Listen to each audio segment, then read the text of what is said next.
Este es un asunto muy grave porque pues nos da cuenta, Sósimo, de un olvido a esta estigmatización, diría yo hasta satanización de la educación normal rural que vivimos en la época neoliberal.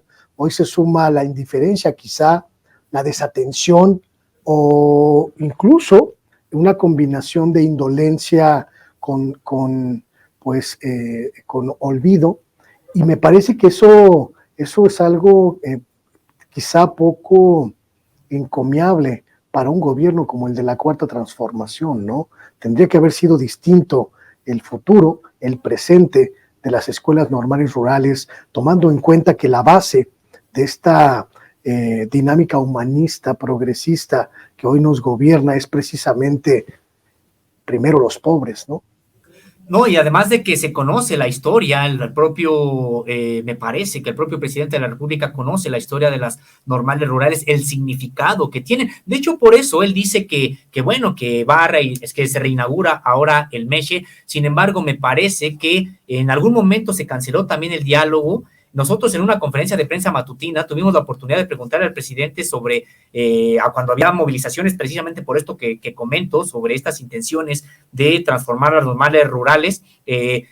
Yo le comentaba al presidente de la República si él incluso estaría dispuesto a dialogar con el Comité Central de la Federación de Estudiantes Campesinos Socialistas de México. Él dijo que sí, que se podría, que se les iba a buscar y que habría algún diálogo. A mí la verdad es de que me hubiera gustado mucho que ocurriera un diálogo público, porque además nos daría muestra de quiénes son los normalistas rurales, porque hablas tú recuerdas cómo se les ha estigmatizado. En efecto, se les estigmatizó tanto que fue precisamente este proceso de estigmatización el que preparó el camino para lo que después ocurriría en Ayotzinapa, en Iguala, con los estudiantes de Ayotzinapa, a quienes con una campaña en los medios de comunicación se les buscó pues quitar su dignidad de estudiantes, les empezaron a llamar pseudoestudiantes o ayotzinapos o una serie de epítetos, pues para no decirles lo que realmente son, estudiantes en un proceso en ese momento de lucha, pues para que no cerraran la normal, porque eso es lo que no se nos tiene que olvidar. ¿Por qué se estaban movilizando? Pues para que no cerraran la Escuela Normal Rural Raúl Isidro Burgos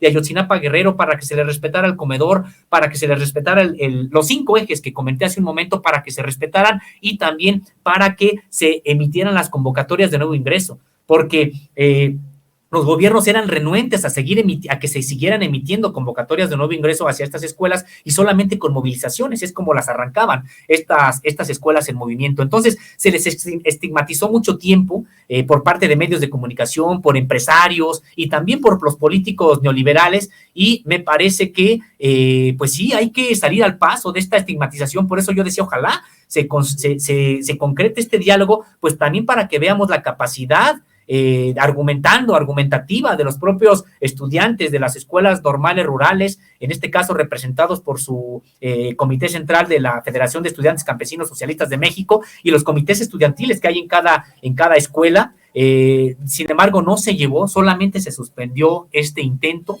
digamos, no se llevó a cabo el propio diálogo, y que me parece que ahora la deuda es que uno se federalice la educación, porque en efecto hoy no vemos grandes movilizaciones por lo que comentábamos. Pues sí, se les está, por lo menos en términos generales, se les está fluyendo el dinero de las becas. No hay gobiernos que en este momento estén tratando de decir que no haya nuevas convocatorias de ingreso. En ese sentido podríamos decir que está mejor, pero eso no quiere decir que ya estén a salvo. En realidad tiene que haber la federalización de las escuelas normales rurales, para que no dependan de los vaivenes de los gobiernos en turno, y también que se les proteja este modelo educativo desde la propia Constitución. Y hace un momento, Luis Guillermo, veíamos unas fotos de estudiantes donde sí hay que recordar que los estudiantes normalistas rurales generalmente, pues cuando se movilizan, entran en una situación de semiclandestinidad.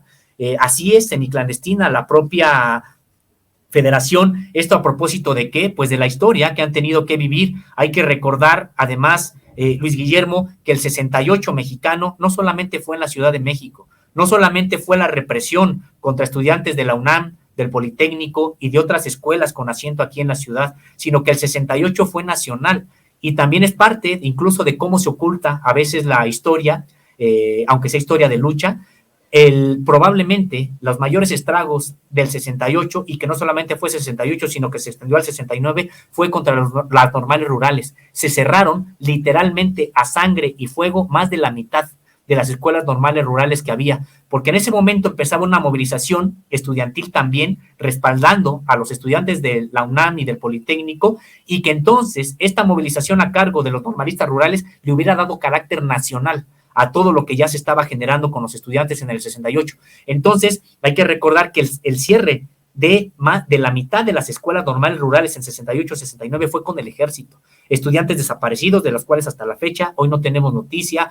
Una represión muy intensa en contra de las normales rurales, que me parece que también tendríamos que reivindicar, y que precisamente por eso esta organización, la FEXUM, entraría a la clandestinidad absoluta en 1969, regresaría en la década de los 70 a una semiclandestinidad que hasta la fecha se sigue manteniendo. Sabemos que siempre son estudiantes, tienen un congreso anual, etcétera, para la representación, y aunque actúan de manera pública, generalmente ellos pues no dicen sus nombres abiertamente, precisamente porque durante mucho tiempo pues prácticamente tuvieron que sufrir un acoso muy importante.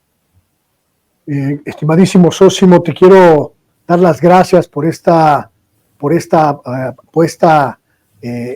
actualización, esta puesta al día de la circunstancia que viven las escuelas normales rurales en general y el MESHI en particular. Me parece que es importantísimo visibilizar esta lucha, visibilizar esta suerte de desdén gubernamental por el futuro y el presente de estas instituciones, y te quiero también dar las gracias a nombre de Vicente Serrano, del equipo de Sin Censura, por este tiempo tan valioso. Al contrario, muchas gracias a ustedes, a Vicente, a todo el equipo, a ti particularmente, Luis Guillermo, muchas gracias. Siempre es un placer platicar con ustedes y pues siempre es un gusto. Además, darle difusión a este tipo de temas que pues la verdad no se encuentran en muchos medios de comunicación. Me parece que en estos espacios de Contralínea Sin Censura pues da la oportunidad precisamente para llegar a un público también muy amplio. Compártenos las redes sociales de Contralínea, mi querido Zósimo. Sí, estamos en YouTube, Facebook, Twitter, Instagram y TikTok, precisamente como Contralínea, y estamos también como Contralínea Audio en Apple Podcast, Spotify y iVoox. Y a mí me encuentran como @Zósimo_contra en Twitter, y también como Zósimo Camacho en Facebook. Pues muy bien, mi querido Zósimo, te mando un abrazo, que tengas un extraordinario fin de semana, y ya el lunes regresará Vicente Serrano aquí a su posición para seguir la conversación. Pues un fuerte abrazo, Luis Guillermo, para ti, para todo el equipo, para todos quienes hacen Sin Censura. Muchas gracias. Hasta pronto. Hasta pronto. Ahí tiene usted Zósimo Camacho, uno de los investigadores, tremendo investigador de Contralínea, la revista de investigación Contralínea. Vamos a un pequeño corte y volvemos.